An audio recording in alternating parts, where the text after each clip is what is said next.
Information about the iPhone 16 has been leaked, and although none of this has been confirmed by Apple, here is what analysts think some of the changes will be. The iPhone 16 base model is expected to be the same size as the iPhone 15. However, the Pro is expected to have a display of 6.3 inches and the Pro Max 6.9 inches. So that will make this phone a little bit taller and a little bit wider than the 15, but still the same thickness.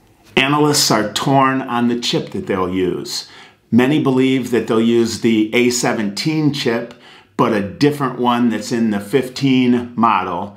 Others think they're going to upgrade to the next generation A18 chip, which will improve the performance of the phone. Another rumor is that the Pro and Pro Max model might use next generation Wi-Fi 7 technology, and this would increase the speed of the phone. The iPhone 16 Pro could come with Qualcomm's Snapdragon X75 modem, and this would increase the speed of the 5G connectivity. Analysts believe that the USB-C port will be the same on the 16 as they currently use on the 15. I still have the iPhone 13 Pro, and it's time for an upgrade, but for me, I'm going to skip the 15 and wait for the 16 to come out, which they usually release new phones in September.